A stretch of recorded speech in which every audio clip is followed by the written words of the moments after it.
Hi, I'm Maya Rodriguez, and I'm standing in my cramped studio apartment kitchen at 3 a.m., tears streaming down my face as I stare at my phone. The notification is still glowing on the screen. Gordon Ramsay wants to discuss a potential partnership. But 6 months ago, my own brother threw my laptop across the room and told me to get a real job instead of playing house on the internet. My sister laughed so hard she nearly choked on her wine when I mentioned my food blog. My parents? They stopped inviting me to family dinners because they said I was embarrassing the family name with this cooking nonsense. I'd love to know which corner of the globe you're watching from. And if this story speaks to you, make sure to subscribe. Tomorrow's video is one you absolutely can't miss. Now tell me, have you ever been completely dismissed by the people who were supposed to support you most? Have you ever had your dreams crushed by the very people who raised you? Where are you watching from tonight? And what would you have done if your own family became your biggest obstacle? The kitchen light flickered above me as I held that phone, still unable to believe what I was seeing. Gordon Ramsay's team had found my blog, Comfort Corners, through a video I'd posted of myself making my grandmother's tres leches cake. The video that my family said was pathetic attention-seeking behavior. The same grandmother whose recipes they'd all forgotten, whose stories they'd dismissed as old country? Nonsense. But let me take you back to where this all began, because the phone call wasn't the beginning. It was the moment everything my family had tried to destroy finally bloomed into something they couldn't ignore. I was 26, living in a studio apartment in Portland, Oregon, working as a data entry clerk for an insurance company. My days were spent in a gray cubicle, typing endless numbers into spreadsheets, watching the clock tick toward 5 p.m. like it was moving through molasses. I'd moved to Portland 3 years earlier with big dreams of becoming a chef. But culinary school was expensive, and my family had made it clear they wouldn't help with what they called fantasy expenses. My parents, Robert and Carmen Rodriguez, had built their lives around practical decisions. Dad worked construction. Mom was a school administrator. They immigrated from Mexico when I was 5, and every choice they made was about security, stability, and building something solid for their children. Dreams, especially creative ones, were luxuries they couldn't afford to understand. My brother Daniel was their golden child. He'd followed the path they'd laid out perfectly. Business degree, steady, job at a bank, nice house in the suburbs, wife, 2 kids. He was everything they wanted in a successful American child.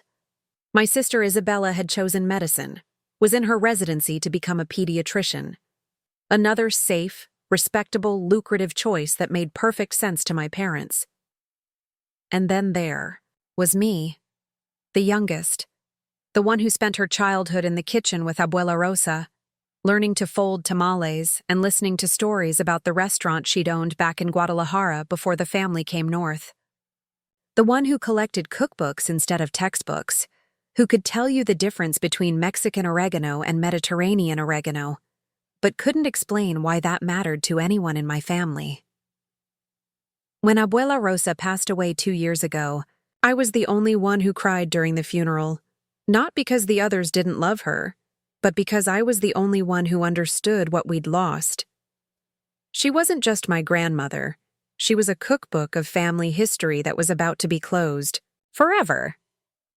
The first recipe I ever posted on my blog was her mole poblano. I'd spent 3 days perfecting it, grinding chilies by hand the way she'd taught me, toasting spices until the kitchen smelled like her house used to smell. I took photos with my phone, wrote about the memory of standing on a stool beside her stove, learning to stir the pot counterclockwise because that's how you stir love into food, Misha. I published it on a free blogging platform at 11 p.m. on a Tuesday. I didn't tell anyone in my family about it. I just wanted somewhere to put the stories, somewhere to keep Abuela's recipes alive. I called it Comfort Corners because every recipe felt like returning to a safe place, a corner of the world where things made sense. The blog lived quietly for months. A few views here and there, mostly from strangers who'd stumbled across it while searching for authentic Mexican recipes. I'd post maybe once a week, sharing abuela's recipes alongside stories about learning to cook, about missing home even when you're sitting in your childhood bedroom, about the way food carries memory better than photographs sometimes do. My family didn't know about the blog for the first 6 months. I was still working at the insurance company, still showing up to family dinners where the conversation revolved around Daniel's promotion prospects and Isabella's medical rotations. I was still the one who brought store-bought dessert while everyone else contributed something meaningful to the meal. It was at Christmas dinner last year when everything changed. Isabella was showing off photos from her hospital rotation, talking about the attending physicians who were mentoring her. Daniel was discussing his latest client acquisition at the bank. Mom was beaming, asking detailed questions about their careers, their futures, their important adult lives. I'd brought a flan I'd made from scratch using abuela's recipe. It had taken me 4 hours, and I was proud of how perfectly caramelized the sugar had turned out, how silky the custard was. I'd even taken photos of it for the blog, planning to write about the memories of making flan with abuela for every birthday celebration. When I set it on the table, Mom glanced at it briefly and said, "Oh, Maya made something, how nice." Then she immediately turned back to Isabella to continue discussing medical school applications for specialized programs. I served the flan during dessert. Everyone ate it, complimented it politely, but the conversation never shifted to me. It never acknowledged the hours I'd spent perfecting something beautiful, something that carried decades of family tradition. I was invisible, even when I was literally feeding them love. That's when I mentioned the blog. I don't know why I did it. Maybe I was desperate for recognition, for someone in my family to see that I was building something meaningful too. I said it casually while clearing dessert plates. "I've been sharing abuela's recipes online. I have this food blog where I write about her cooking." The table went quiet for a moment. Then Daniel laughed. Not a kind laugh, but the sort of dismissive chuckle you give to a child who's announced they want to be a dinosaur when they grow up. "A food blog?" he said, still grinning. "Maya, nobody cares about cooking anymore. People order DoorDash. They buy frozen meals. Who has time to read about making mole from scratch?" Isabella nodded in agreement. "It's kind of a saturated market, isn't it? I mean, there are probably thousands of food blogs already. What makes yours special?" The way she said special felt like air quotes, like she was humoring a delusion. Mom set down her coffee cup and sighed. "Mija, this is exactly what we worry about with you. You spend so much time on these little hobbies instead of focusing on building a real career. You're 26. When are you going to get serious about your future?" Dad nodded silently, the way he always did when Mom spoke about my life choices. His silence felt heavier than words. "It's not a hobby," I said quietly. "I'm preserving family recipes. I'm sharing abuela's stories." "Abuela's stories?" Daniel's voice was sharper now. "Maya, she's gone. This obsession with the past isn't healthy. You need to move forward, not backward." "Cooking isn't moving backward," I said, my voice getting smaller despite trying to defend myself. Isabella leaned forward, her doctor voice emerging. "We're not saying cooking is bad. We're saying you need realistic goals. Food blogging isn't a career path. It's a distraction from building actual skills, actual qualifications." "What about people who make careers from food blogging?" I asked. The look that passed between my siblings was devastating. It was pity mixed with frustration, like they were dealing with someone who couldn't understand basic reality. "Maya," Mom said, her voice taking on that patient tone she used when she was trying to be gentle but firm. "Those people are 1 in a million. They have professional photography, business degrees, and marketing teams. You're posting pictures from your phone in a studio apartment kitchen. It's not the same thing." The conversation moved on after that. Someone changed the subject to Isabella's upcoming rotation schedule, and my blog became a footnote in an evening. That was supposed to be about family connection. I sat there for the rest of dinner, feeling smaller and smaller as they discussed their important, legitimate, respectable lives. I went home that night and stared at my laptop screen for hours. I pulled up the blog, scrolled through the dozen posts I'd published so carefully. The photos weren't professional, that was true. I didn't have a business degree or a marketing team. I was just someone who loved food and missed her grandmother, and wanted to keep something beautiful alive in the world. But when I read the comments, a different story emerged.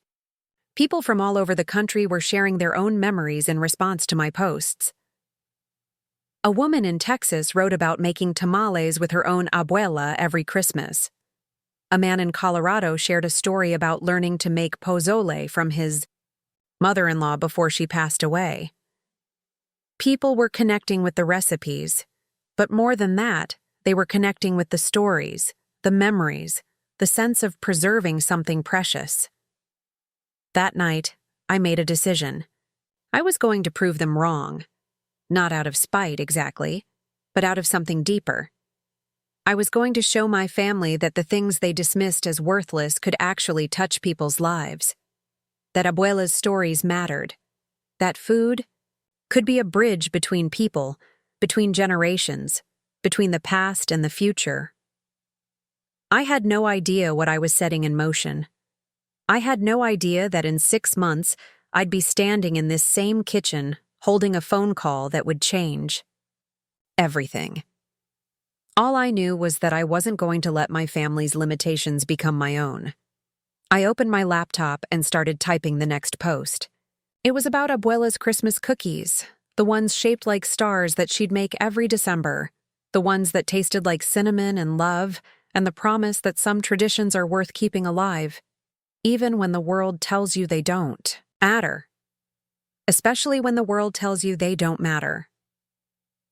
After that Christmas dinner, I threw myself into the blog with an intensity that surprised even me. But to understand why this mattered so much, you need to know about the person who started it all, Abuela Rosa Maria Gutierrez, and the kitchen that shaped everything I thought I knew about love. Abuela lived in a small yellow house on Maple Street, in San Antonio, where we'd visit every summer until I was 16. The house always smelled like masa harina and orange blossom, like comfort had been baked into the walls themselves. Her kitchen was tiny by modern standards, but it was the command center of a woman who had fed her family of 8 children, countless grandchildren, and half the neighborhood for over 50 years. A lot of love and effort went into bringing this story to life. If you're enjoying it, we'd be so grateful if you'd subscribe to our channel. Now, back to where we left off. She had immigrated to Texas in 1962 with my grandfather, leaving behind a small restaurant in Guadalajara that had been in her family for 3 generations. I learned this story piece by piece, standing on a wooden stool beside her stove, because Abuela never just taught you to cook. She taught you to cook with purpose, with memory, with the weight of everything that came before you. The stool was painted bright blue, and it had been my father's when he was a boy, then Daniel's, then Isabella's. But somehow, I was the only one who stayed long enough to learn what Abuela was really offering. My siblings would help for a few minutes, then get bored and wander off to watch television or play video games. They saw cooking as a chore, something that had to be done before the fun could begin. I saw it as magic.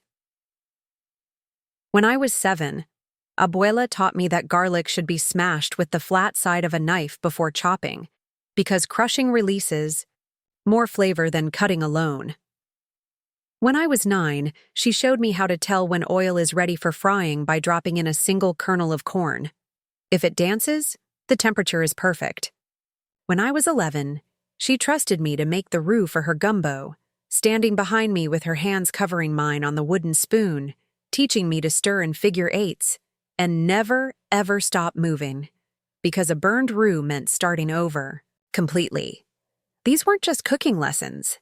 They were lessons about patience, about attention, about the kind of love that shows up in small, careful actions repeated over time. Abuela would tell me stories while we cooked, about her mother's tamales that were so famous in Guadalajara that people would travel from other towns just to taste them, about learning to make mole with 28 ingredients, each one toasted and ground by hand, because shortcuts show in the final taste, mija. She told me about the restaurant, too, how it had been passed down from her grandmother, how the recipes were never written down because cooking lives in your hands, not on paper. How she'd had to leave it all behind when they came north, carrying only the knowledge in her head and the determination to build something new. But as I got older, I started to notice things that worried me. My parents would visit Abuela dutifully, but they always seemed impatient, checking their phones, talking about work, eager to get back to their real lives. Daniel and Isabella stopped coming to the summer visits entirely once they hit high school. They had internships, summer jobs, more important things to focus on. During family gatherings, when Abuela would start telling stories about the old country, about traditional ways of preparing food, I watched my family's eyes glaze over. They'd nod politely, but I could see them mentally moving on to other topics. Mom would interrupt to ask about practical things, doctor's appointments, medication schedules, whether Abuela needed help with bills or home repairs. They cared about her, but they didn't care about what she carried. They saw an elderly woman who needed assistance, not a library of knowledge that was walking around in an aging body. They were so focused on taking care of her physical needs that they completely missed the cultural inheritance she was trying to pass down. I was the only one who noticed when her hands started shaking slightly while she diced onions. The only one who saw her pause sometimes in the middle of telling a story, searching for a word that used to come easily. The only one who realized that every recipe she shared with me might be the last time it would be taught by someone who had learned it from the original source. When I turned 18 and left for college in Portland, I felt like I was abandoning something irreplaceable. I'd call Abuela every Sunday, and she'd tell me what she was cooking that week, walking me through recipes over the phone so I could attempt them in my tiny dorm kitchen. My roommate thought I was crazy, spending my Sunday afternoons learning to make complicated sauces on a hot plate, but those phone calls were my anchor to something real. College was where I first realized how different my relationship with food was from most people my age. While my classmates survived on ramen and pizza, I was making elaborate meals from scratch in the communal kitchen, using techniques Abuela had taught me. People would smell my cooking and gather around, asking questions, sharing stories about their own grandmother's cooking. That's when I first understood that food wasn't just sustenance, it was a universal language.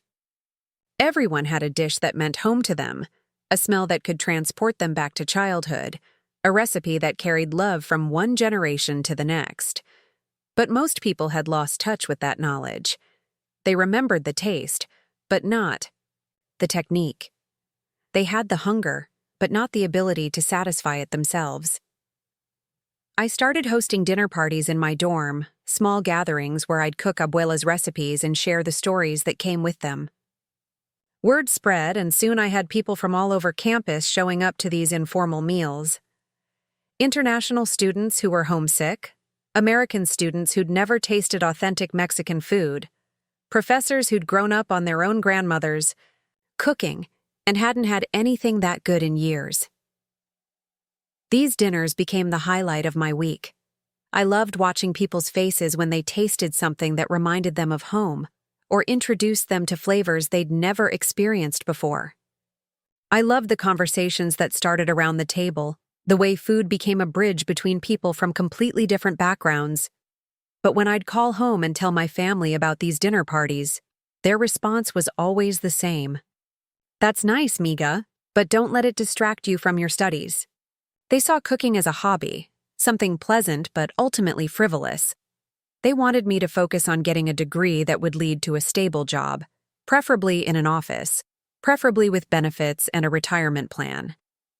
I majored in business administration because it seemed like a safe compromise. It would satisfy my family's need for me to have practical skills while leaving me free to pursue cooking on the side. But every business class I took felt like speaking a foreign language. marketing principles, financial projections, human resources management. It all felt abstract and disconnected from anything that mattered to me. Meanwhile, I was spending my free time researching food history, reading about traditional cooking techniques, teaching myself food photography with a borrowed camera. I was building real skills, developing real passion, creating something that brought joy to other people, but none of that counted as serious in my family's eyes. When Abuela's health started declining during my senior year of college, I wanted to drop everything and move back to San Antonio to spend time with her. I wanted to document her recipes properly, to record her stories, to learn everything I could while I still had the chance. But my family shut down that idea immediately. "You're so close to graduating," Mom said during one tense phone call. "You can't throw away 4 years of education for what? To follow an old woman around the kitchen?" "She's not just an old woman," I said. "She's our history. She's carrying knowledge that will die with her if we don't preserve it." "Maya," Dad's voice was firm, "education is what we came to this country for. Your grandmother would want you to finish school, not waste your opportunities." But when I graduated and moved to Portland for that data entry job, Abuela was the first person I called. "Mija," she said, her voice frailer than I remembered. "Are you still cooking?" "Every day," I told her. "Good," she said, "because cooking is how we remember who we are." 6 months later, she was gone. Heart attack in her sleep, the doctor said. Peaceful. But I felt anything but peaceful. I felt like a library had burned down, taking with it thousands of stories and recipes and techniques that would never be shared again. The funeral was heartbreaking, but not for the reasons you might expect. Yes, I grieved for Abuela herself, for the loss of her warmth and wisdom and unconditional love. But I also grieved for everything that died with her because the rest of my family had been too busy, too practical, too focused on the future to pay attention to the past. After the service, we went through her house to divide up her belongings. My family focused on the valuable items, jewelry, furniture, anything that could be sold or had monetary worth. I went straight to the kitchen. Her recipe box was exactly where it had always been, tucked between the spice rack and the coffee maker. But when I opened it, my heart sank. There were maybe 30 index cards inside, most of them for simple things like rice and beans, basic salsa, and standard holiday cookies. The complex recipes, the ones that had made her food legendary in the neighborhood, the ones that required years of experience to master, those had never been written down. They lived in her hands, in her intuition, in the countless small adjustments she made based on the humidity in the air, the ripeness of the tomatoes, the particular heat of her stove, and now they are gone. That night, alone in her kitchen one last time, I tried to recreate her mole poblano from memory. I had all the ingredients. I knew the basic process, but without her guidance, it was flat, lifeless, nothing like the rich, complex sauce that had been the centerpiece of every celebration. I sat at her kitchen table and cried. Not just for her, but for everything we'd lost through our own negligence. We'd had access to generations of culinary wisdom, and we'd let it slip away because we were too modern, too busy, too focused on what we thought was important to recognize what was actually precious. That's when I decided to start the blog. Not as a business venture, not as a career move, but as an act of preservation. I was going to recreate every dish I could remember, document every story she'd told me, capture whatever fragments of her knowledge I still carried before time erased those too. I moved back to Portland and started cooking with a desperation I'd never felt before. I would spend entire weekends in my tiny kitchen, making batch after batch of tamales until I got the masa texture right, grinding chilies by hand until my arms ached, trying to recreate flavors that lived only in my memory. And slowly, miraculously, it started working. Not perfectly. I'd never be able to replicate Abuela's cooking exactly, but close enough that when I tasted my own mole, I could feel her presence in the kitchen with me. That's what I was trying to preserve when I started Comfort Corners. Not just recipes, but the love that went into them. Not just ingredients, but the stories that gave them meaning. Not just food, but the connections that make us human. My family saw a hobby blog that would never amount to anything. I saw a digital memorial to the most important teacher I'd ever had. What I didn't tell you about that Christmas dinner was what happened after I went home. What I discovered in the weeks that followed changed everything I thought I knew about. My family's reaction to my blog. Because it wasn't just a dismissal, it was sabotage. 3 days after Christmas, I was at work, mindlessly entering insurance claims into spreadsheets, when my phone buzzed with a notification from my blog analytics.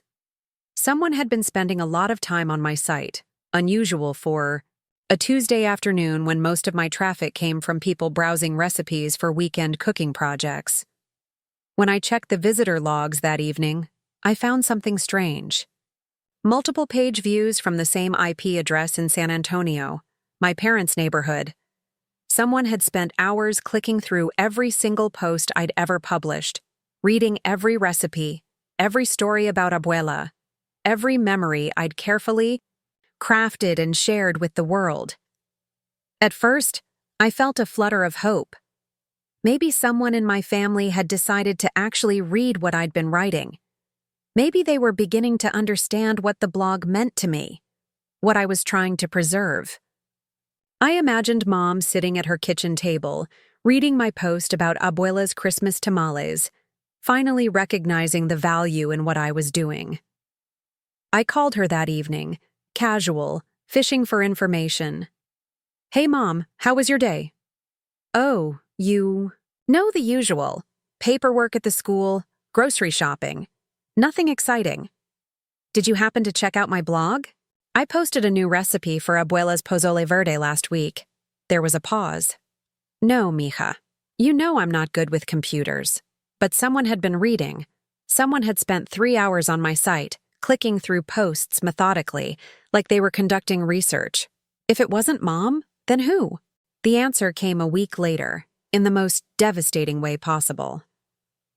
I was having coffee with my college friend Jessica, who'd moved to Portland for work around the same time I did.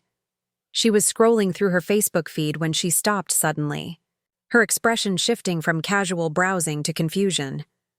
"Maya," she said slowly, "isn't this your family?" She turned her phone toward me, and I felt the blood drain from my face. It was a Facebook post from my sister Isabella, shared in a private group called Portland Medical Professionals. The post was a screenshot of my blog's homepage with a caption that made my stomach drop. "You guys, my sister has this adorable little hobby blog where she posts these super authentic Mexican recipes she learned from our grandmother. She's not a professional chef or anything, just a sweet girl who loves to cook. The recipes are actually pretty good if you can get past the amateur photography and the somewhat rambling storytelling. She tries so hard. If any of you are into that whole authentic ethnic food thing, you might get a kick out of it. Fair warning, though, some of the posts get pretty emotional. She was really attached to our grandmother." The post had 37 comments.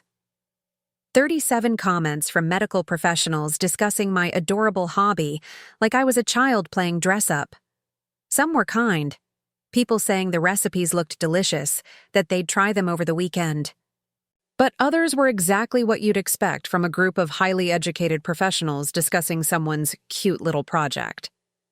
The photography really is pretty amateur, but I guess that's part of the charm. I love how passionate she is. It's like watching someone discover cooking for the first time. The writing style is very earnest. Reminds me of my teenage diary entries. She seems sweet, but does she really think this could be a career? The food blogging market is so saturated now. Jessica was reading over my shoulder, and I could feel her anger building alongside my own humiliation. "Maya, this is really messed up." But that was just the beginning.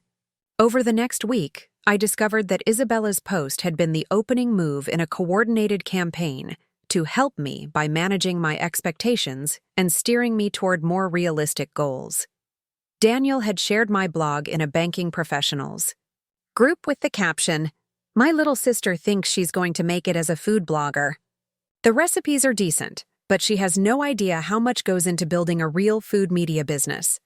Though some of you might enjoy the authentic family recipes, though, she learned them from our grandmother before she passed away. The comments. There were even worse. Business professionals analyzing my lack of monetization strategy and poor brand development.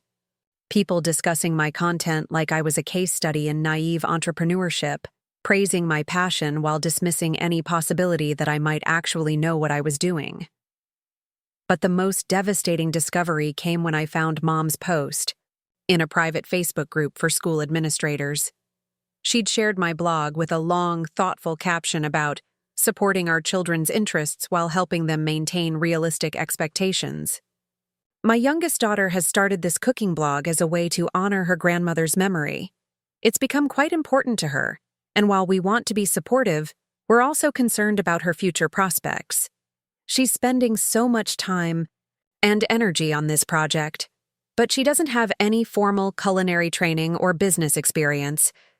The recipes are lovely. Her grandmother was an excellent cook, but we're worried she's losing sight of building a practical career. Any advice on how to guide her toward more sustainable goals while still encouraging her creativity? The responses were a masterclass in well-meaning condescension. Educators sharing stories about students with unrealistic creative aspirations, offering advice on how to redirect her energy toward more viable opportunities, suggesting that I pursue food blogging as a weekend hobby while building a real career in administration or education. I sat in my studio apartment, reading these posts on Jessica's phone because I wasn't connected to any of these private groups, feeling like I was watching my own autopsy. My family had taken something precious to me, something I'd built with love and care and genuine skill, and turned it into a conversation topic about managing a delusional young woman's unrealistic dreams. They weren't just dismissing my blog, they were actively undermining it, positioning themselves as concerned family members dealing with a well-meaning but misguided relative who needed gentle steering back to reality. But there was more. When I started digging deeper, I found evidence of conversations happening behind my back that went far beyond social media posts. My cousin, Elena, who worked in marketing in Austin, called me out of the blue the following Tuesday. We weren't particularly close, but she'd always been friendly at family gatherings. "Hey, Maya," she said. "I hope you don't mind me calling. I just wanted to let you know that your mom reached out to me last week." My stomach clenched. Oh? She was asking about marketing opportunities in food media, said you'd been working on some kind of cooking blog and wanted advice on how to turn it into something more professional. She seemed to think you needed industry connections to make it legitimate. Elena continued, "The thing is, she was asking about entry-level positions at marketing firms, internships at food magazines, that kind of thing. Like she wanted to help you get a job in food media instead of creating your own content. I told her that's not really how it works anymore, that most successful food bloggers are independent content creators, but what? But she seemed convinced that you needed to work for an established company to have any credibility. She kept saying you were talented but inexperienced and needed professional guidance to channel your interest properly." After I hung up with Elena, I called my friend Marcus, who worked in digital marketing in San Francisco. I'd mentioned my blog to him a few months earlier, and he'd been encouraging about my content and engagement numbers. "Marcus," I said, "has anyone from my family contacted you about my blog?" There was a pause. "Actually, yeah. Your brother Daniel called me a couple weeks ago. He said he was worried about you spending too much time on a project that wasn't going anywhere and wanted my professional opinion on whether food blogging was a viable career path." "What did you tell him?" "I told him the truth, that you were doing really well for someone who'd been at it less than a year. Your engagement rates are solid. Your content is authentic and well-written. Your photography has improved dramatically. I said that with the right strategy, you could definitely build something sustainable. And what did he say? Marcus hesitated. He seemed disappointed, like he was hoping I'd tell him it was a dead end so he could convince you to give it up. He kept pushing back, saying things like, "But she doesn't have business training and the market is so competitive." It felt like he'd already made up his mind and was looking for expert validation rather than genuine advice. The picture was becoming clear. My family hadn't just dismissed my blog at that moment at Christmas dinner. They'd been actively working to undermine it for weeks, reaching out to professionals in my network to gather ammunition for their argument that I was wasting my time. They'd presented themselves as concerned relatives seeking expert opinions, but they'd framed every conversation in a way that positioned me as naive and unrealistic. They weren't asking, "How can Maya succeed?" They were asking, "How can we prove to Maya that this won't work?" The most painful part was discovering that they'd been monitoring my blog closely, not to support my work, but to find evidence that I was failing. They'd been reading every post, tracking my metrics, analyzing my content, not as proud family members, but as investigators building a case against my dreams. I found out about this when my uncle Roberto called me in February. He'd been following the blog since the beginning and was one of my most loyal readers, often commenting with his own memories of Abuela's cooking. "Mija," he said, "I need to tell you something.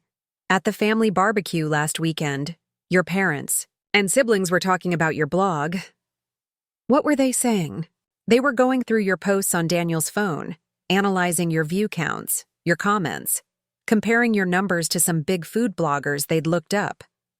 They were talking about how to approach you with data showing that you weren't gaining traction fast enough to make it viable. My uncle's voice was angry. They were treating it like a business presentation, Maya, like they were preparing to give you a performance review on your own dreams. That's when I realized the full scope of what I was dealing with. This wasn't just family members who didn't understand or appreciate what I was doing. This was a coordinated effort to prove that my passion was worthless, my skills were inadequate, and my dreams were unrealistic. They'd turned my blog into a family project, not to support it, but to systematically demonstrate its failure. They'd enlisted friends, colleagues, and extended family members to help them build a case against something I'd created with love, dedication, and genuine talent. The betrayal was complete. They hadn't just failed to support me. They'd actively worked to sabotage my confidence, undermine my credibility, and isolate me from the very network of support I needed to succeed. But what they didn't realize was that their campaign of research had revealed something important. I wasn't failing. Despite their dismissal, despite their sabotage, despite their coordinated effort to prove I was wasting my time, the blog was actually growing. People were connecting with my content. My recipes were being shared. My stories were resonating. My photography was improving with every post. The data they'd been collecting to use against me actually proved the opposite of what they intended. I wasn't a naive dreamer playing with a hobby blog. I was a content creator building something real, something valuable, something that mattered to people far beyond my family's limited understanding. They'd given me the evidence I needed to prove them wrong. Now I just had to figure out how to use it. After discovering the full extent of my family's campaign against my blog, I entered what I can only describe as the darkest period of my life. It wasn't just the betrayal, though that cut deep enough. It was the way their sabotage had infected everything I'd built, making me question every success, every positive comment, every moment of pride I'd felt in my work. I stopped cooking for 3 weeks. Let me put that in perspective for you. I hadn't gone 3 days without cooking since I was 12 years old. Cooking was how I processed emotions, how I connected with memories, how I made sense of the world. But suddenly, every time I looked at my stove, I heard Daniel's voice saying, "Nobody cares about cooking anymore." Every time I considered filming a recipe, I saw Isabella's Facebook post calling my photography amateur. Every time I thought about writing a story about Abuela, I remembered Mom's question. When are you going to get serious about your future? My tiny studio apartment kitchen, which had been my sanctuary, felt like a crime scene. The blog that had been my lifeline to Abuela's memory now felt like evidence of my own delusion. Maybe they were right. Maybe I was just a girl playing house on the internet, fooling myself into thinking I had something valuable to offer. The insurance company where I worked became my entire world. I arrived early, stayed late, threw myself into data entry with the kind of desperate focus that comes from having nowhere else to turn. My supervisor, Janet, a woman in her 50s, who'd been doing the same job for 20 years, noticed the change immediately. "You seem different lately," she said during a coffee break in early March. "More focused, less distracted." "I'm just trying to be more professional," I told her. She studied my face with the kind of recognition that comes from experience. "What happened to that cooking blog you were always talking about? You used to light up when you mentioned it."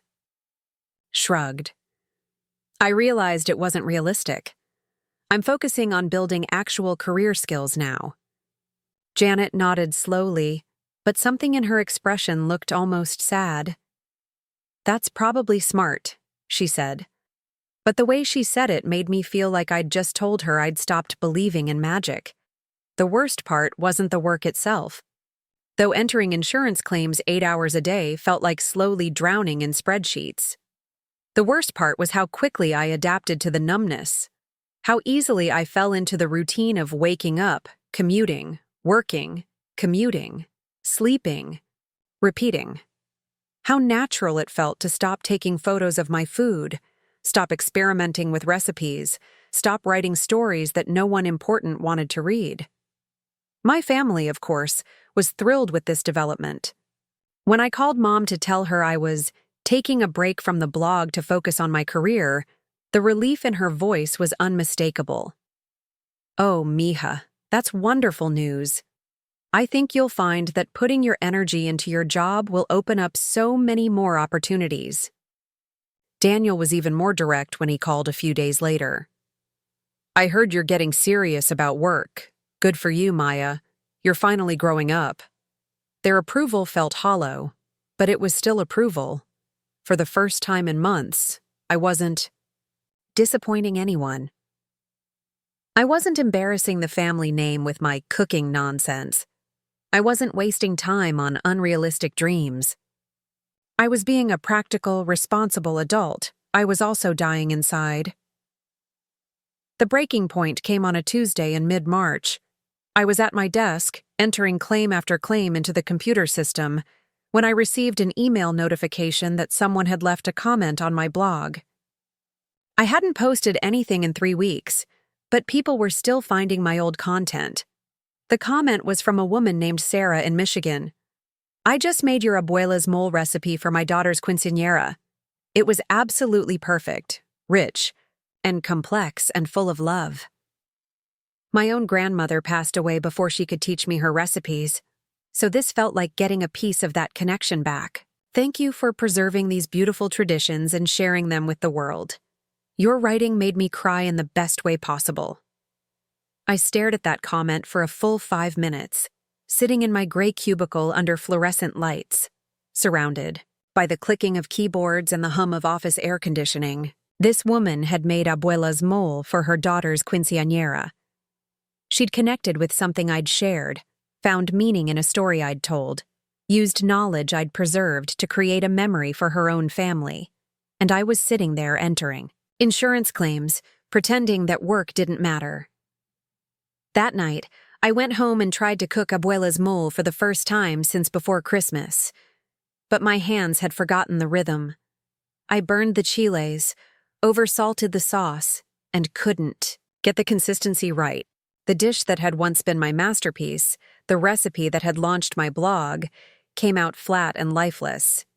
I sat on my kitchen floor at midnight, crying over a pot of ruined mole, and realized that in trying to prove my family wrong, I'd actually proven them right.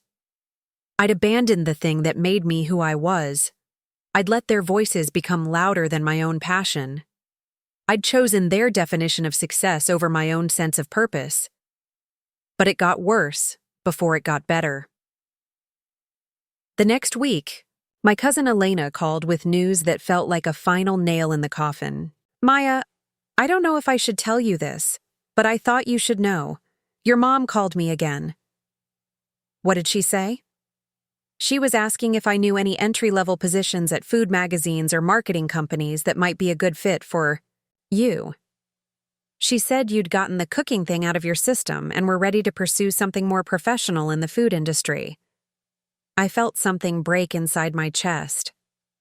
Not only had they succeeded in convincing me to give up my blog, but they were now trying to redirect me into what they considered an acceptable version of my interests.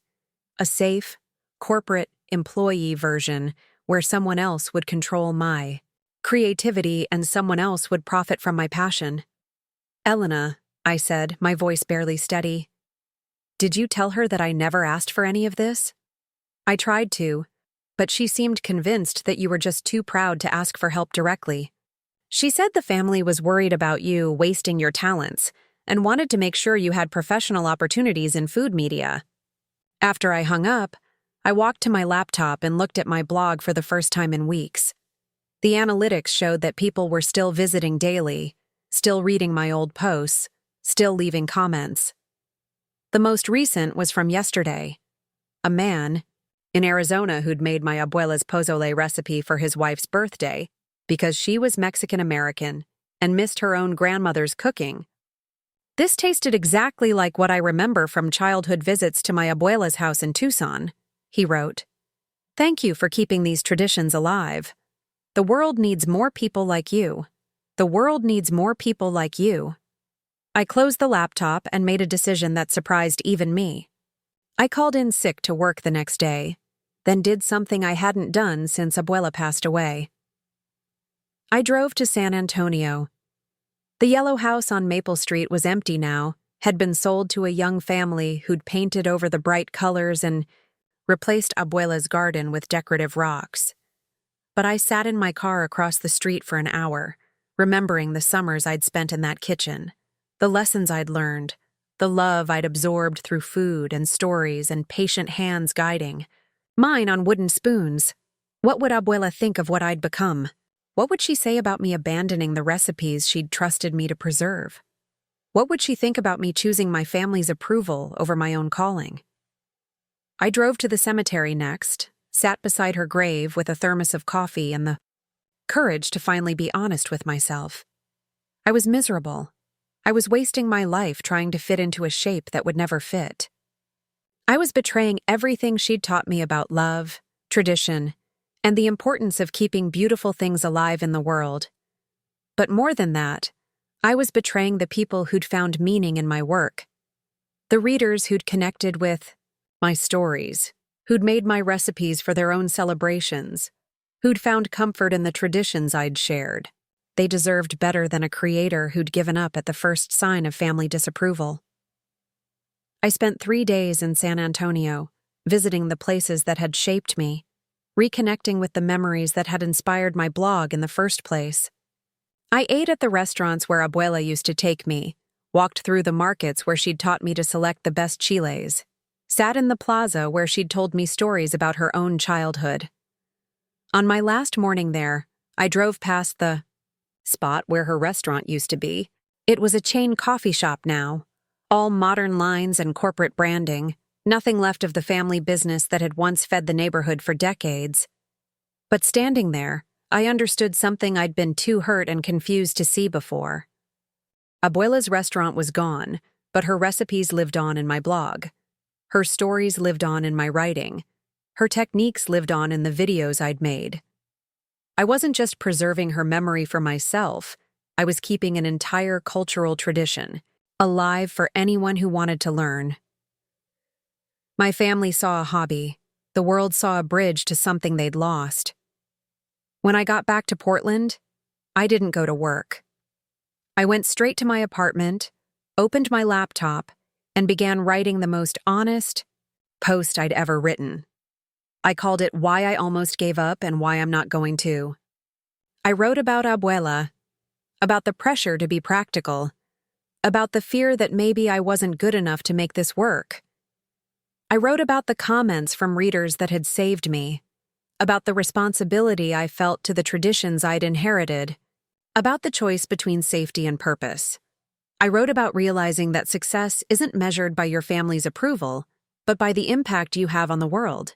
That sometimes the most important work you can do is the work that other people don't understand. I published the post at 2 a.m. on a Thursday, then went to sleep for the first time in weeks without that knot of anxiety in my stomach. When I woke up 12 hours later, my phone was buzzing with notifications, comments, shares, messages from readers who'd been waiting for me to come back, people sharing their own stories about family disapproval, about choosing passion over practicality, about the courage it takes to keep going when the people closest to you don't believe in what you're doing. But there was one notification that made me stop breathing. An email from an address I didn't recognize, with a subject line that changed. Everything. Partnership Inquiry. Gordon Ramsay Productions. I stared at that email for a full minute before I had the courage to open it. When I did, my hands started shaking. The message was brief, professional, but it was real. Gordon Ramsay's team had found my blog through social media, had been following my content for months, and wanted to discuss a potential collaboration for an upcoming project focused on authentic family recipes and food traditions. They wanted to fly me to Los Angeles for a meeting. I read the email 3 times before it sank in. Then I started laughing, the kind of laughter that turns into crying, that turns into the realization that everything you thought you knew about your life just changed. My family had been wrong about everything. The blog wasn't a waste of time. My recipes weren't amateur. My stories weren't meaningless rambling. I wasn't a dreamer living in fantasy. I was a content creator who'd caught the attention of one of the most famous chefs in the world, and I had a choice to make. I could call my family first, or I could savor this moment alone, knowing that everything was about to change. I didn't call my family about the Gordon Ramsay email. Not yet. Instead, I did something that would have shocked them. I treated it like a business opportunity and began building a case for why I deserved it. The email had come from Amanda Chen, a production coordinator at Gordon Ramsay Productions. Her message was professional but warm, explaining that they'd discovered my blog through a trending hashtag on Instagram where food bloggers were sharing their most meaningful family recipes. My post about Abuela's Tres Leches cake had been featured by a popular food account with over 200,000 followers, and it had caught their attention. We're developing a documentary series about authentic family food traditions in America, Amanda had written. Your storytelling approach and the way you connect personal history with culinary technique is exactly what we're looking for. Would you be available for a preliminary conversation next week? I read that email 50 times, analyzing every word, trying to convince myself it was real. Then I did what any smart businesswoman would do. I researched everything I could about Gordon, Ramsay Productions, their recent projects, and Amanda Chen herself. I cross-referenced the email address with their official website, looked up Amanda's LinkedIn profile, even called the main office number to verify that she worked there. It was all legitimate. Gordon Ramsay's team had found me, had been following my work, and thought I had something valuable to offer. But as the initial shock wore off, a new anxiety crept in. What if I wasn't ready? What if my blog was good but not professional enough for a major production company? What if my family had been right about my amateur approach, and this opportunity would expose all my weaknesses? That's when I realized I needed to do what my family had been doing for months: gather data. But instead of collecting evidence to prove I was failing, I was going to collect evidence to prove I was succeeding. I started with my blog analytics, diving deeper than I ever had before. What I found shocked me. Over the past year, Comfort Corners had grown from 0 to 15,000 monthly readers. My average time on page was 4 minutes and 32 seconds, significantly higher than the industry standard of 2 to 3 minutes. My bounce rate was only 23%, meaning that most people who found my blog stayed to read multiple posts. But the numbers that really mattered were in the comments section. I had an engagement rate of 12%. For every 100 people who read a post, 12 left comments. In the blogging world, anything above 2% is considered excellent engagement. I was crushing industry standards without even realizing it. I spent 3 days documenting every metric, creating spreadsheets that would have made Daniel proud. Page views, unique visitors, social media shares, email newsletter subscribers, average session duration. The data told a story that completely contradicted my family's narrative. I wasn't a dreamy amateur playing with a hobby. I was running a successful digital media platform that was growing consistently month over month. But I needed more than numbers. I needed to understand why my content was resonating with people. So I started reaching out to my most engaged readers, asking if they'd be willing to share their stories about how my blog had impacted them. The responses floored me. Maria Santos from Phoenix wrote, "I'm a second-generation Mexican-American, and my grandmother passed away when I was young, before I could learn her recipes. Your blog has given me a way to connect with my heritage that I thought I'd lost forever. I've made 12 of your abuela's recipes in the past 6 months, and each one feels like a piece of my identity coming home." James Wheeler from Nashville. "I'm not Mexican, but your writing about food as cultural preservation inspired me to start documenting my own grandmother's Southern recipes before it's too late. You've shown me that food blogging isn't just about pretty pictures, it's about keeping family stories alive." Dr. Lisa Park from Seattle. "I'm a cultural anthropologist, and I use your blog as an example in my classes about how digital media can preserve and transmit cultural knowledge. Your work is academically significant, whether you realize it or not." Rachel Morrison from Denver. "I'm a professional food photographer, and I've been following your blog since the beginning. Your photography has improved dramatically over the past year. But more importantly, your images tell stories in a way that most professional food photography doesn't. You have a gift for capturing the emotion of food, not just its appearance." I compiled these testimonials, along with dozens of others, into a document that painted a picture of impact I'd never fully understood. My blog wasn't just entertaining people, it was helping them connect with their heritage, inspiring them to preserve their own family traditions, serving as educational material in university courses, and influencing other content creators to approach food blogging more thoughtfully. Next, I researched the broader landscape of food blogging to understand where I fit.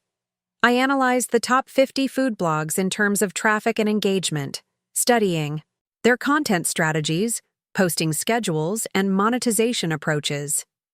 What I discovered was that most successful food bloggers fell into predictable categories: quick weeknight meals, elaborate baking projects, diet-specific content, or restaurant-style recipes. "Maya, before we go upstairs, I want you to know that Gordon specifically requested this meeting after reading your post about almost giving up. He said it reminded him of his own struggles with family expectations when he was starting out. We took the elevator to the executive floor, and I tried to steady my breathing. Whatever happened in the next hour would either validate everything I'd built or expose me as the amateur my family believed me to be. Gordon Ramsay was waiting in a conference room with floor-to-ceiling windows overlooking the Hollywood Hills. He stood up when I entered, extending his hand with a smile that was warm and genuine, nothing like the intimidating television persona I'd expected. "Maya," he said, "I've been following your work for months.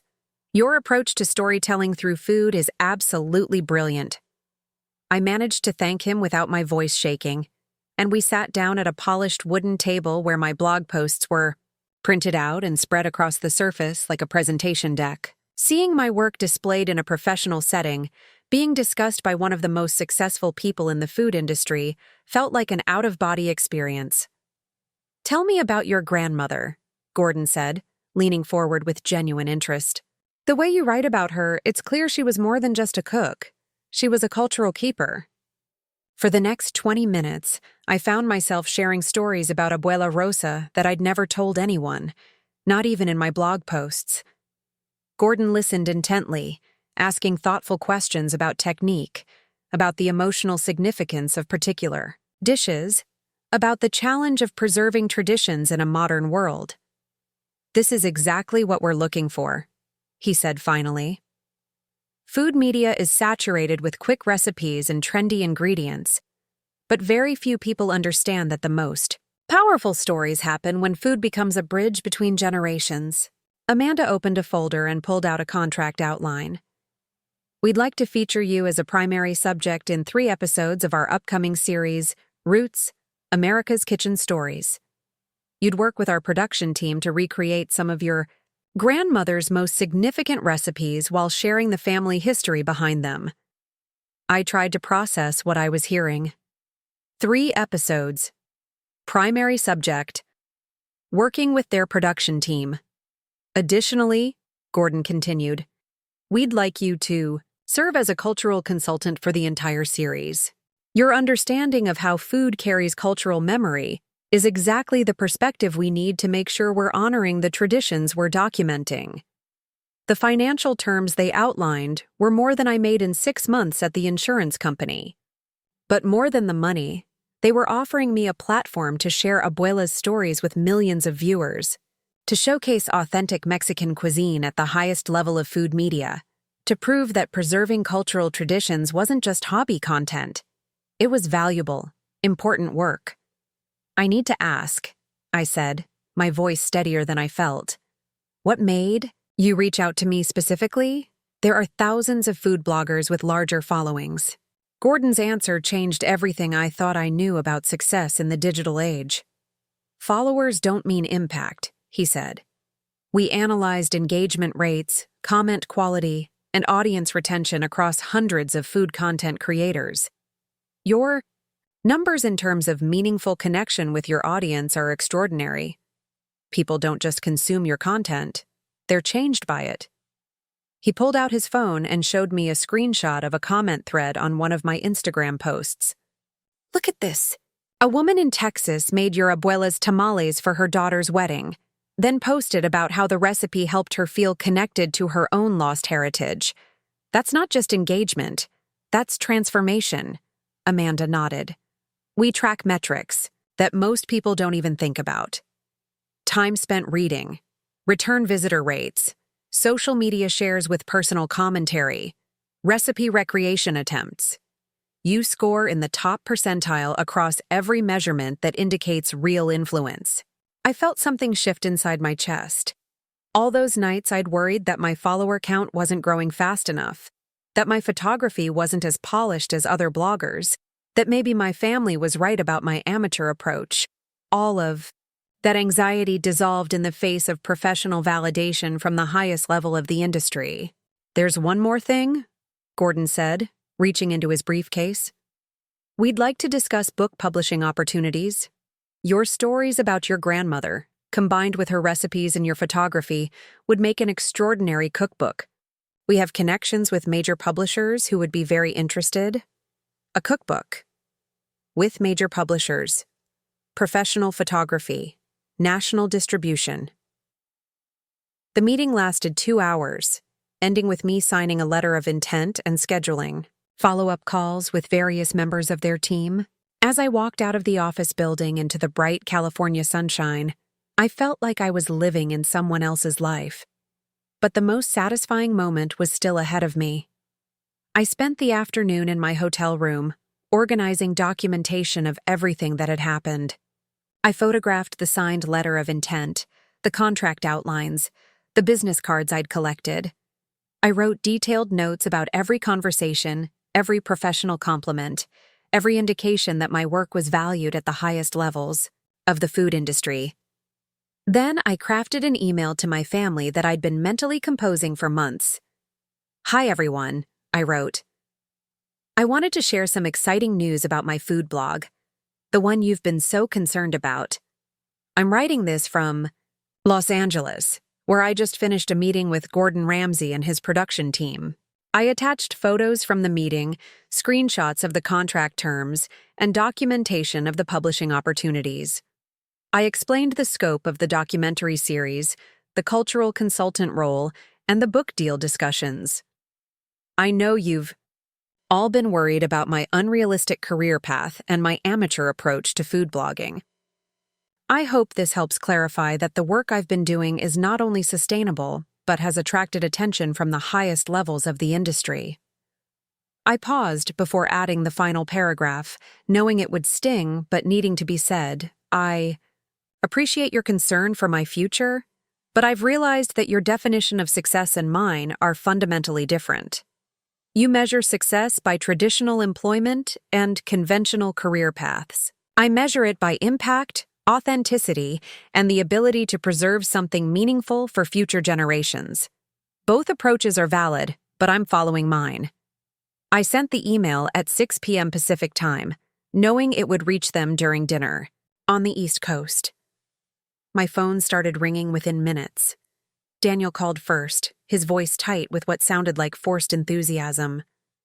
Maya, this is really great news. I had no idea things had progressed so far. Thanks, I said. We always knew you were talented. We were just concerned about the business side of things, sustainability. But obviously, you figured that out. There was something in his tone that told me he was struggling to reconcile this development with the narrative he'd been constructing, about my naive unrealism. He'd been so invested in being the successful sibling, the one with the practical career and financial stability, that my sudden professional breakthrough felt like a challenge to his own identity. Isabella called next, her approach more clinical. Maya, I've been reading about Gordon Ramsay's production company online.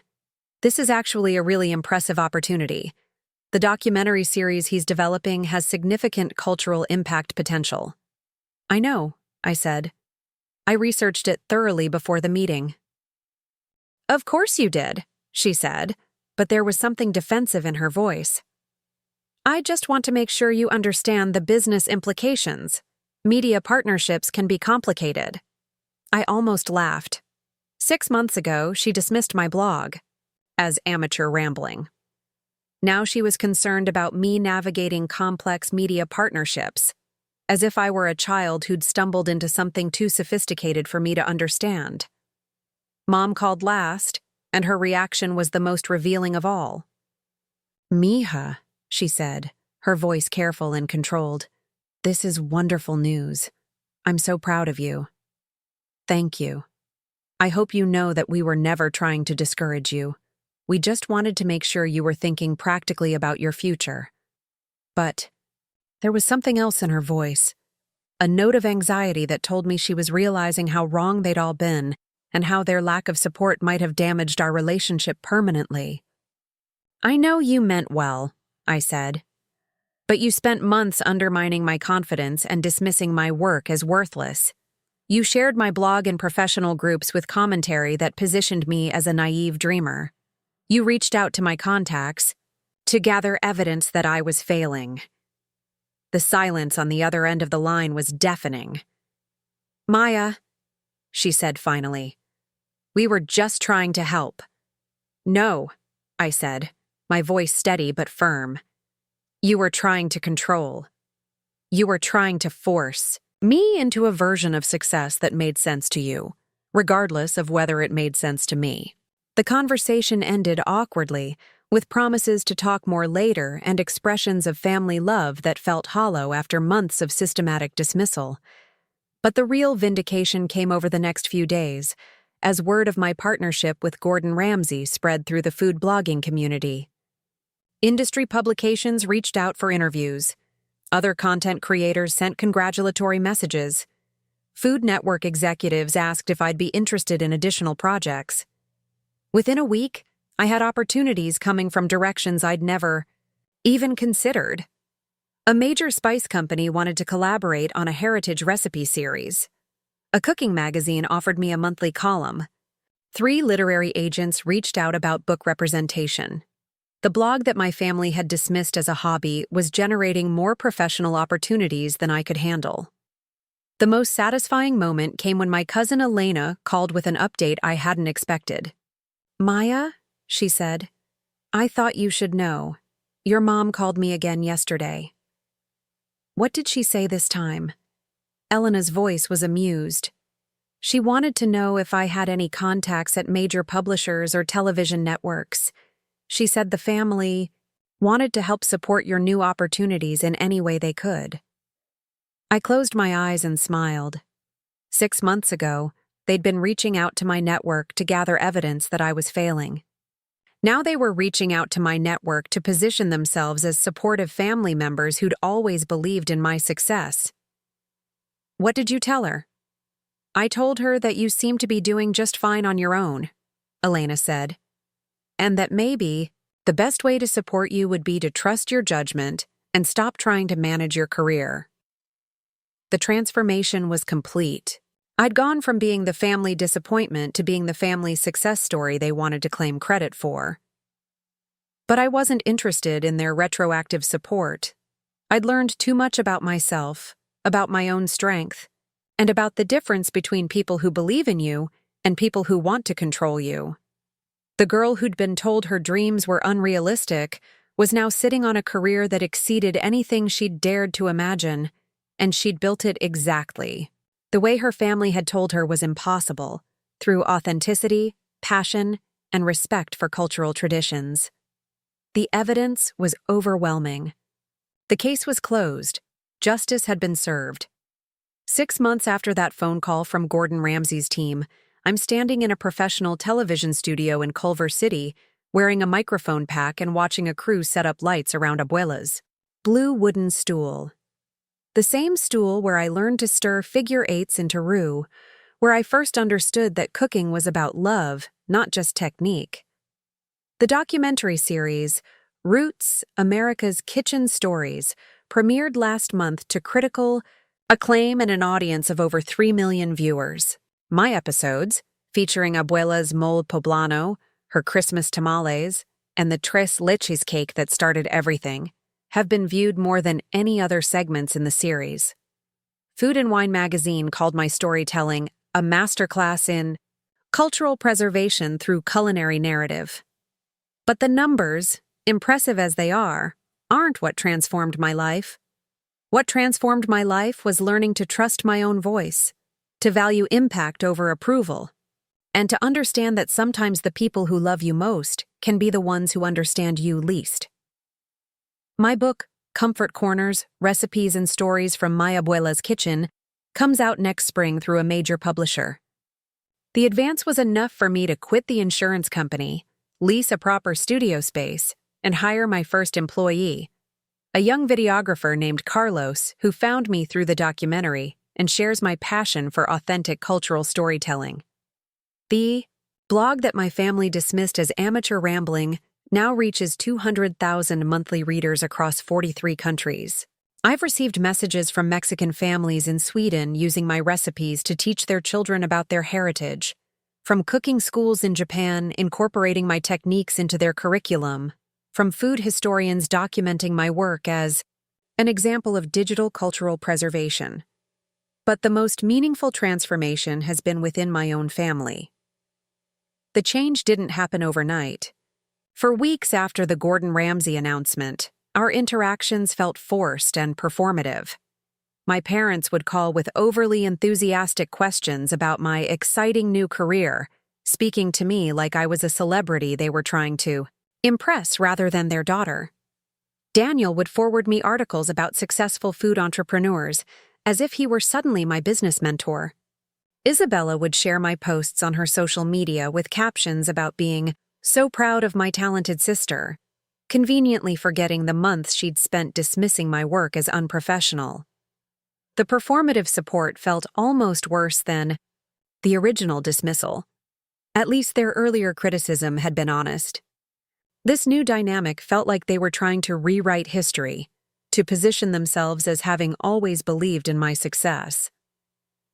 The turning point came at Easter dinner this year. I'd been invited back to family gatherings, and my cookbook deal had made me the designated success story at every event. Mom had even asked me to bring one of my famous recipes instead of store-bought dessert. I arrived with Abuela's flan, the same dessert I'd brought to Christmas dinner over a year ago, when I'd first mentioned the blog. But this time, instead of polite acknowledgement and redirected conversation, the entire meal revolved around my culinary expertise.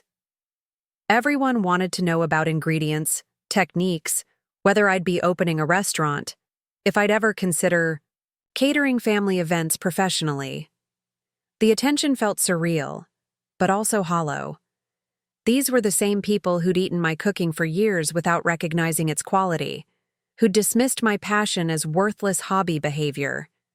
Now they were treating me like a culinary authority because external validation had given them permission to value what I'd been offering all along. Halfway through dinner, as Isabella was telling her medical colleagues about her famous chef sister on a video call, I excused myself to the kitchen. I needed space to process the bizarre experience of being celebrated for the exact same thing I'd once been ridiculed for. That's where Daniel found me, standing at the sink where I'd done dishes as a child, staring out the window at the backyard where Abuela used to grow her favorite herbs. "Maya?" he said quietly. "Can we talk?" I turned to face him, and for the first time in months, he looked genuinely uncomfortable rather than performatively supportive. "I owe you an apology," he said. "A real one, not just congratulations about your success." I waited, curious to see if he could articulate what had actually been wrong with his behavior. "I was threatened by what you were doing," he continued. "Not consciously, but looking back, I think I felt like your passion made my own choices look safe and boring. You were taking risks, following your heart, building something meaningful. I was just going through the motions of a career I'd chosen because it seemed responsible." This was the first honest thing he'd said to me about my blog in over a year. When you talked about preserving Abuela's recipes, about cultural traditions being important, it made me realize how disconnected I'd become from our own heritage. I couldn't speak Spanish anymore, couldn't cook any of her dishes, couldn't tell my own kids the stories she used to tell us. "You were keeping something alive that I'd let die." Daniel looked down at his hands. "It was easier to convince myself that what you were doing didn't matter than to face what I'd lost." We talked for an hour in that kitchen, and for the first time since we were children, I felt like I was speaking to my actual brother rather than a performance of family success. He told me about feeling trapped in a career that provided financial security but no personal fulfillment, about envying my courage to choose passion over safety, about realizing that our parents' immigrant mentality had given us stability, but cost us connection to the very culture they'd worked so hard to preserve. "I want to learn Abuela's recipes," he said finally. "Not for social media, not to impress anyone. For me, and for my kids. Would you teach me?" 6 months later, Daniel comes to my studio every other Saturday for cooking lessons. He's terrible at it. His knife skills are atrocious, and he has no patience for the slow processes that make traditional cooking beautiful. But he shows up consistently, asks thoughtful questions, and listens to my stories about Abuela with the attention he should have given them when we were children. His kids, my nephew Marcus and niece Sophia, have become my most enthusiastic students. 8-year-old Sophia can now make better tortillas than her father, and 10-year-old Marcus has memorized the story behind every recipe I've taught him. They call me Tia Chef Maya, and they beg their parents to bring them to my studio for every holiday cooking preparation. Isabella's transformation took longer and followed a different path. The medical world that had shaped her perspective values evidence, research, and measurable outcomes. She couldn't dismiss my success once it became quantifiable, but she also couldn't admit she'd been wrong without understanding why. She started reading academic papers about food blogging, cultural preservation, and digital storytelling. She approached my work like a research project, analyzing my methods and interviewing my audience. It was very Isabella, turning emotional understanding into intellectual exercise. But through that research, she discovered something that surprised her. The skills I'd developed through blogging, visual storytelling, audience engagement, cultural sensitivity, community building, were exactly the skills she needed for a medical communication project she was developing. "Maya," she said during a phone call last month, "I'm working on a program to help immigrant families navigate the healthcare system. We need someone who understands how to communicate complex information in a culturally appropriate way, someone who knows how to build trust with communities that have been marginalized by institutions." She paused. "Would you consider consulting on this project? Not because you're my sister, but because you're actually the most qualified person I know for this work." It was the first time Isabella had ever asked for my professional expertise, rather than offering me hers. We've been collaborating on the project for 2 months now, and I've watched her develop respect not just for my success, but for the skills and perspective that created that success. My parents' evolution has been the most complex and painful to navigate. They've thrown themselves into supporting my career with the same intensity they once used to discourage it, but their motivation feels more about their own vindication than genuine understanding of my work. Mom frames my cookbook and hangs it in her office, introduces me as my daughter, the famous chef, at school events, forwards every article written about me to her entire contact list. Dad brags about my television appearances to his construction crew, shows my documentary episodes to anyone who will watch, and keeps printed copies of my most popular blog posts in his truck. Their pride is real, but it's also complicated by their need to rewrite the narrative of their earlier skepticism. They want to be the supportive parents who always believed in their daughter's dreams, not the practical immigrants who nearly crushed those dreams in favor of conventional security. The conversation we needed to have finally happened 3 months ago, when Mom asked me to cook abuela's mole for a large family gathering. As I worked in her kitchen, surrounded by relatives celebrating my professional success, she stood beside me watching my technique with the kind of attention she'd never paid when I was learning these skills as a child. "Mija," she said quietly, "I need to tell you something." I continued stirring the chiles, waiting for her to find her words. "When you first told us about the blog, I was scared," she said. "Not of you failing, but of you succeeding in a way I couldn't understand or control. Your father and I came to this country to give you children opportunities, but we only knew how to recognize opportunities that looked like what we'd seen before. Safe jobs, steady paychecks, conventional success." She paused, watching me toast. Spices in the dry pan exactly the way Abuela had taught me.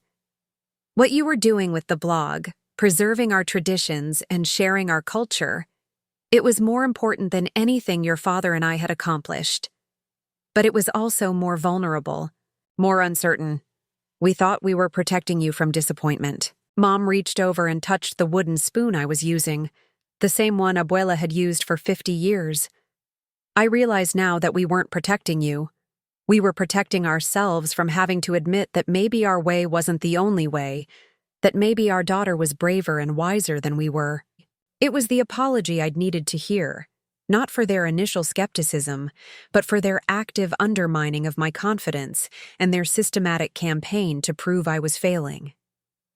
Today, my relationship with my family is stronger than it's ever been, but it's also fundamentally different. I'm no longer seeking their approval or trying to make them understand the value of my work.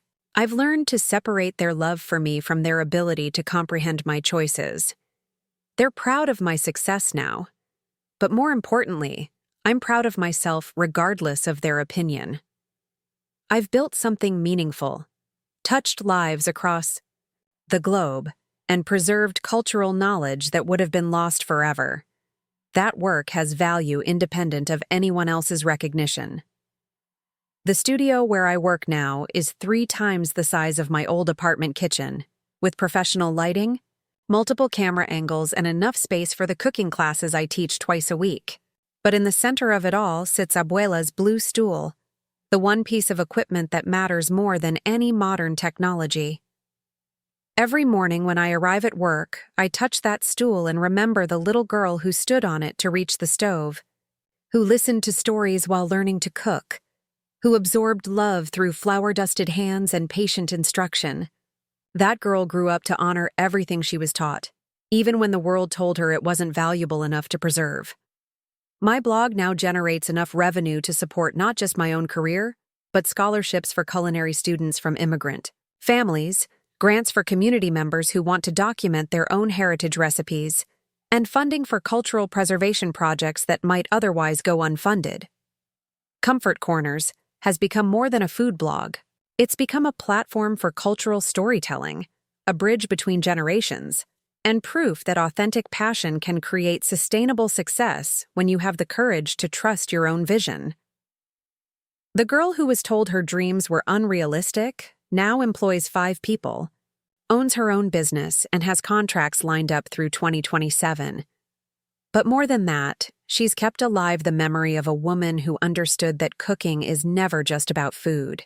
It's about love, identity, and the courage to feed the world what it needs most.